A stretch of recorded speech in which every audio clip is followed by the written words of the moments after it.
Então, galera, beleza? Eu vou corrigir alguma atividade com vocês, primeiro ano, em referente à apostila, beleza? Eu vou estar começando aqui com vocês agora pela página 53, na parte de atividades, questão 1. Os poemas homéricos, entre eles a Ilíada e a Odisseia, trataram principalmente da vida da aristocracia, ou seja, da elite guerreira, isto é, da camada mais poderosa e rica da sociedade grega. A guerra ocupava um lugar central na vida da aristocracia homérica, por isso, grande parte das suas ideias e comportamentos estava associada à atividade bélica. A atividade bélica, no caso, galera, está querendo dizer da questão da atividade de guerra, tá? Na guerra, que o homem mostrava o seu valor e sua coragem. Seus atos buscavam não apenas a derrota do inimigo, mas também a conquista da admiração dos demais membros da sociedade. Quanto maiores seus feitos, maior seu prestígio. A morte ocorrida no campo de batalha era valorizada pela sociedade homérica. Os funerais eram de um grande guerreiro, era a ocasião para demonstrar o seu valor e a sua glória. Tá? De acordo com as informações disponíveis, a camada aristocrática que viveu na fase homérica da Grécia Antiga. A fase homérica é aquela fase que vai dar ênfase, né, da questão da criação por Homero, né, principalmente baseado nos contos da Ilíada e da Odisseia, beleza? A resposta dessa questão, galera, é a letra A, tá? Ansiava em conquistar os reconhecimentos dos demais integrantes da sociedade por meio de seus feitos bélicos. O próprio texto diz isso, né? Na questão do primeiro parágrafo aí que fala, ó, por isso grande parte das suas ideias e comportamentos estava associada à arte bélica. Então, questão letra A, beleza? Qualquer tipo de dúvida que vocês tiverem, galera, pode mandar um e-mail. Professor, marquei letra E, por exemplo, né? Adquiriu grande fama graças ao Aedo do Homero, que narrou fielmente. Cuidado com essas palavras, sempre, fielmente, etc e tal, porque elas trazem uma exatidão muito grande e nem sempre a história ela é totalmente exata, galera. Então, por isso que a gente tem que tomar muito cuidado com essa questão das declarações históricas e dos processos históricos, tá? Então, por isso que ela está errada. Resposta número 1, questão 1 da página 53, letra A. 2. Leia o texto e depois faça o que se pede. Péricles, governante de Atenas do século V a.C., enaltecendo suas glórias da democracia ateniense, declarava: o poder está nas mãos da minoria, mas de todo o povo, e todos são iguais perante a lei. Isso foi escrito, no caso, por outro Aedo chamado Tucídides, né, na Guerra do Peloponeso.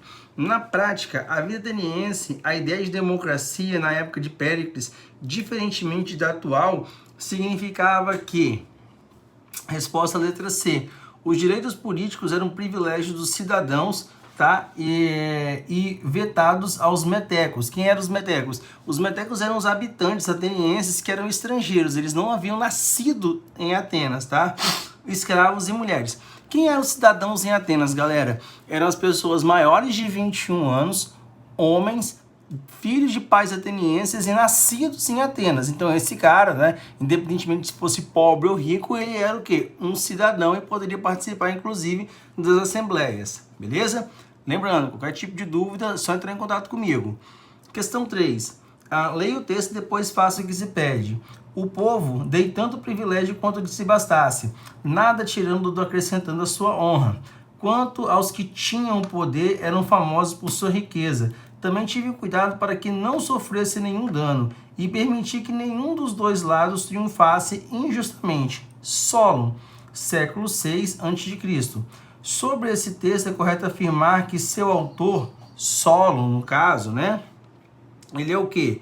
Aí vai ser a resposta, a letra E. Solon era um legislador que fazia o quê? Leis, tá? Exprime orgulho pelas leis de caráter democrático que faz aprovar em Atenas quanto governou a cidade, né? Ou seja, Solon, ele fez tudo que pôde tivesse ao seu alcance para realizar os processos chamados e tidos como democrático ou de caráter democrático em Atenas. Na página 54, questão 4. Os meninos espartanos tinham uma educação militar. Uma educação militar nada mais sisudo do que o modo de vida de Esparta. Sisudo é o quê? Um modo de vida meio duro, meio assim, exagerado, exacerbado. Nessa sociedade de ferro, os garotos eram criados como futuros combatentes submetidos a condições muito duras, tanto para o seu corpo quanto para o seu espírito, de maneira que se tornavam pessoas extremamente resistentes. Paulo Pedro Funari. Em Esparta, a educação de jovens tinha como objetivo, no caso, letra E, desenvolvimento de qualidades voltadas à resistência corporal e à guerra. Por isso, desde muito cedo, as crianças em Atenas, elas eram feitas Elas eram feitos soldados. Então, os treinamentos eram muito ríspidos, né? Muito rígidos.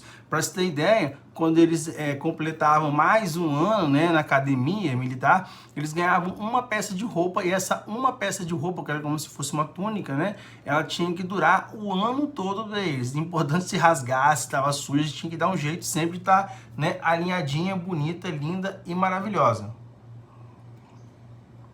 Atividades complementares da página 54, tá? Leia o texto a seguir e depois responda as questões, né? Eu não vou, essa questão número 5, eu não vou exigir de vocês porque é uma questão mais discursiva. Mas caso alguém queira responder, galera, não tem problema nenhum, eu tiro dúvida. Mas eu vou dar ênfase aqui às questões objetivas. Número 6. Apesar da semelhança quanto à língua e à religião entre os gregos, as diversas polis da Grécia, do período clássico em diante, era um mosaico, ou seja, um mosaico de cidades, né? Autônomas em termos políticos e econômicos, ou seja, as cidades-estados, elas tinham cada uma suas leis e regras, tá? Elas eram independentes, apesar de ter a mesma cultura e uma religiosidade muito próxima. A criação das cidades-estados surgiu por caminhos diferentes, em função em relação às populações, que eles chamam de autóctones, né? Que são pessoas originárias, pessoas que nasceram na cidade, né? Ou chamado também de nativos. E o povo estrangeiro. Particularmente, a história da fundação de Atenas e de Esparta teve como clara relação da sua organização sociopolítica, pois, resposta à letra E, Atenas formou-se com a reunião dos jônios e das populações locais pré-helênicas, que são antes do período helênico, né? Enquanto Esparta resultou da invasão dórica, marcada pela submissão dos habitantes autóctones, ou seja, eles, né, os dórios, tratavam as pessoas em Esparta, quando eles dominaram, como animais, tá? Então as pessoas eram totalmente submissas a quem? Aos dórios, beleza? Então aqui a gente encerra essas 6 atividades, a qual eu corrigi 5 para vocês, da página 53 e 54.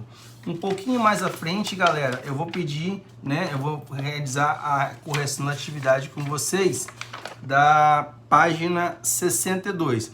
Pode deixar que depois eu vou colocar na descrição lá bonitinho, tá? Quais são as páginas que foram corrigidas e quais são as atividades que devem ser feitas caso você ainda não tenha feito. Massa? Bom, atividade 7. Aparentemente as máscaras cobriam toda a cabeça, como um capacete. O tipo facial era concentrado numa expressão vazia. Essas máscaras representavam um tipo geral.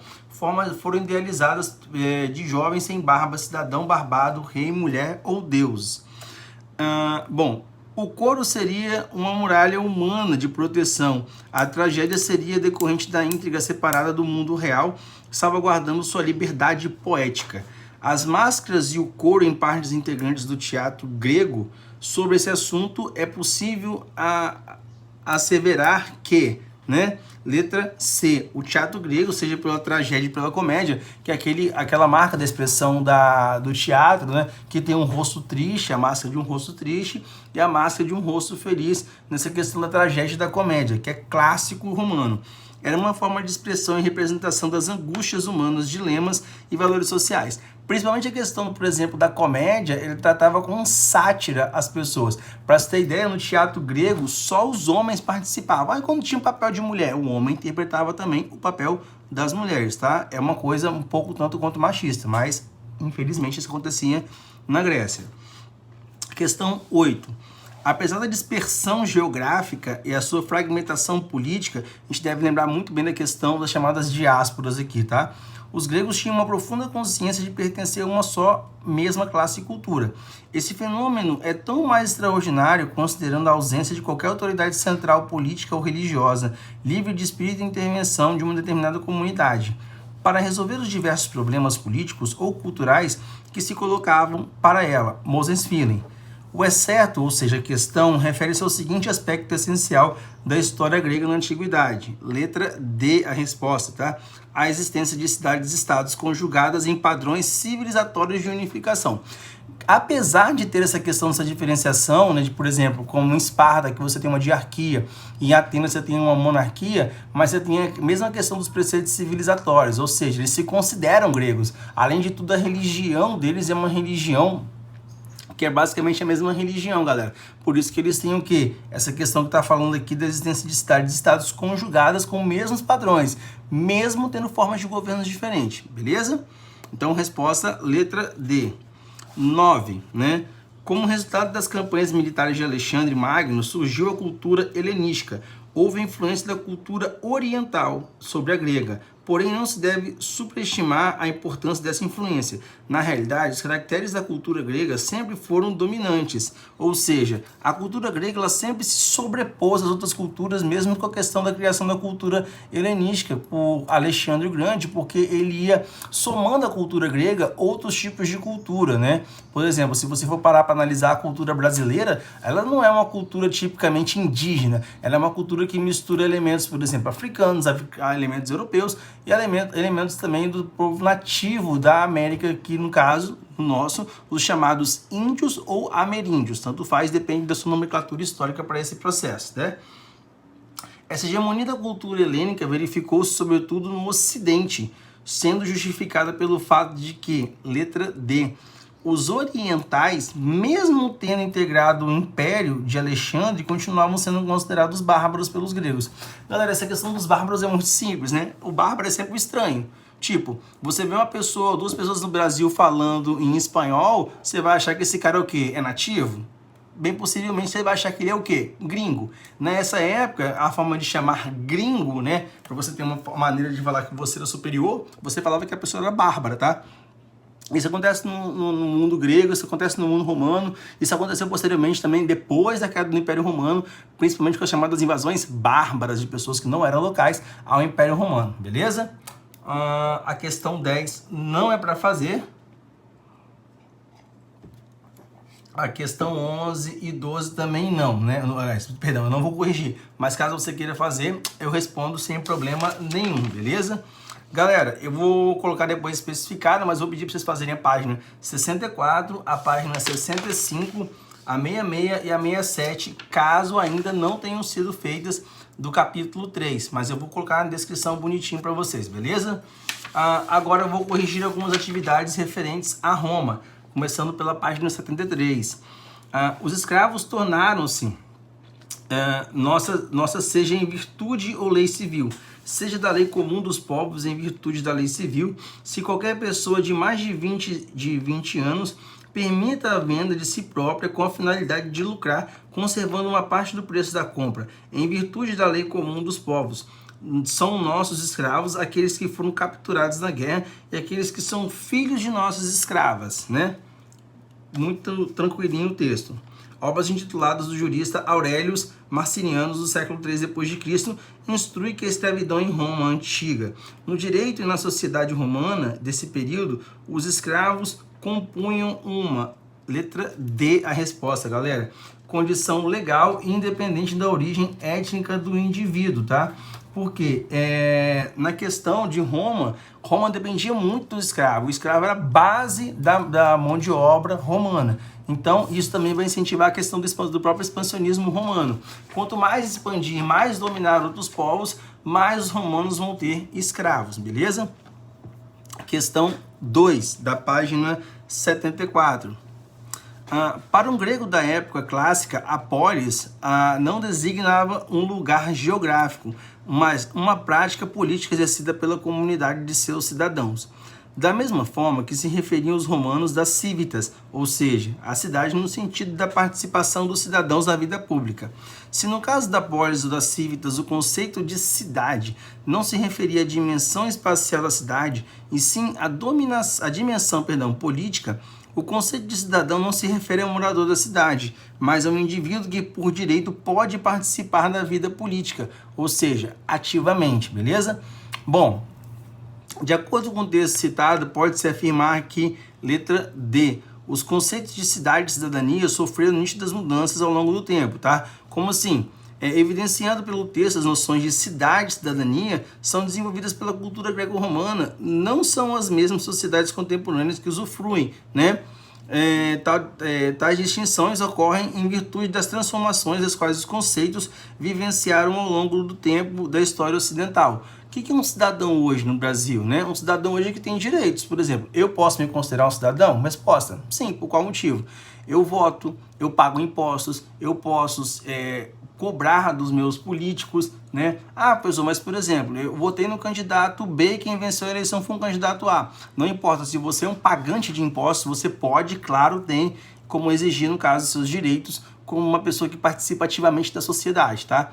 Essa é uma diferença muito grande que existia, por exemplo, em Roma, né? Mesmo em Roma, na Grécia. Durante muito tempo você pagava impostos, mas você não podia decidir nada politicamente, ok? Bom, questão 3. Sobre o sistema político romano do período republicano, analise a alternativa incorreta. Não é o tipo de questão que, por exemplo, o Enem gosta de pedir, mas já que está aqui a gente resolve. Bom, a resposta, letra B. A organização de movimentos sociais de uma série de leis escritas a partir do século V a.C. limitaram fortemente o direito dos plebeus que constituíram a maior parte da população. Lembrando, quem eram os plebeus? Os plebeus eram a classe que era menos favorecida politicamente e economicamente, tá? Mas alguns plebeus eram enriquecidos, mas mesmo assim eles não tinham uma participação tão efetiva da questão econômica, tá? Perdão, da questão política. Só depois de muito tempo, a questão das greves, das manifestações, vai ser criado o Tribunado da Plebe, por exemplo, onde eles vão ter vez, voz e lugar, tá? Então, por isso que está a parte, perdão, por isso está a parte incorreta, tá? Eles não limitaram os direitos, tá? Na verdade, volta, né? A organização dos movimentos sociais, que é a errada, de uma série de leis escritas a partir do século V. Elas não limitam, tá? Desculpa, galera, dá uma viajada aqui. Elas não limitam, tá? Como assim não limitam? A gente tem, por exemplo, a lei das 12 tábuas, a lei do Ogúnia, a Licínia Sextia. Todas essas leis dão o quê? Dão mais visibilidade aos plebeus, beleza? Então, por isso que a resposta da 3 é a letra B. Qualquer tipo de dúvida que tiver nessa questão, manda um e-mailzinho para mim que eu tiro sua dúvida, galera. Expansão de Roma durante a República, questão 4, perdão. A expansão de Roma durante a República, nos séculos 3 e 2 a.C., como consequente domínio da bacia do Mediterrâneo, provocou importantes transformações políticas, sociais e econômicas, dentre as quais, resposta letra D, fortalecimento do Estado romano, porque você vai conquistando novas fronteiras, você vai aumentando o seu poderio, principalmente econômico, surgimento de uma poderosa classe de comerciantes, tá? Independentemente se fosse patrícios ou plebeus, mas são muito mais ligados à questão dos plebeus que fazem essa parte comercial, e aumento do número de escravos. Por quê? Quanto mais terras eu domino, mais povos eu vou subjugar ao meu poder, mais escravo eu vou ter condições de ter, ok? Quem geralmente se tornava escravo nas questões das batalhas de Roma? É simples entender, galera. Quem não queria aderir aos processos romanos. Então as pessoas acabavam virando o quê? Escravos, tá? Questão 5 da complementar, página 74. Pois quem seria tão inútil ou indolente a ponto de não desejar saber como, sob espécie de constituição, os romanos conseguiram em menos de 53 anos submeter quase todo o mundo habitado no seu governo exclusivo? Fato que nunca antes ocorrido?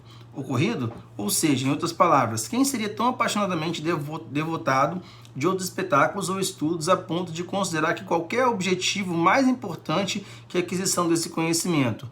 Políbio. A experiência que se refere ao historiador Políbio nesse escrito do século II a.C. é a ABCDOE, galera.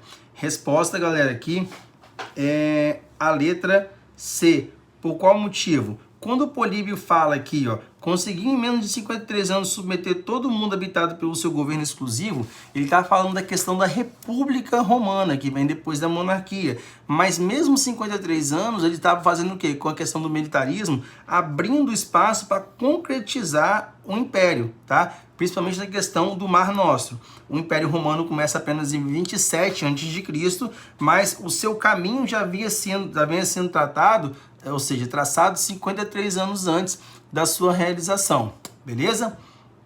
Questão 6, para fechar aqui essa parte, né?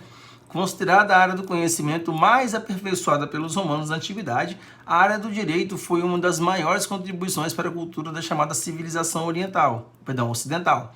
Após longas e complexas evolução, o direito atingiu seu apogeu. O que é apogeu? É a parte mais alta, né? É o ápice do Alto Império. No entanto, o período monárquico e no início do período republicano, o direito romano era todo oral, baseado nos costumes. Diversos conflitos entre patrícios e plebeus surgiram por causa dessa situação. O direito romano passou a ser escrito com as ABCDE. Letra A, Lei das 12 Tábuas, em 450 a.C. Era muito simples, né? Os patrícios falavam, por exemplo, plebeu e patrícios não podem casar. Beleza, era uma lei. Estava escrito em algum lugar? Não. Alguém poderia contestar? Não, porque era uma lei. Acabou, pronto.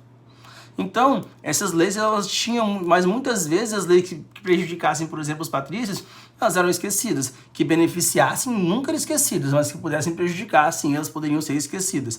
Então, a ideia dos plebeus foi muito simples. Olha só, para a gente não ter problema no futuro, vamos fazer o seguinte, vamos escrever as leis. Então, quando a gente escreve as leis, a gente deixa lá registrado e tudo aquilo que for colocado no registro pode ser contestado, beleza?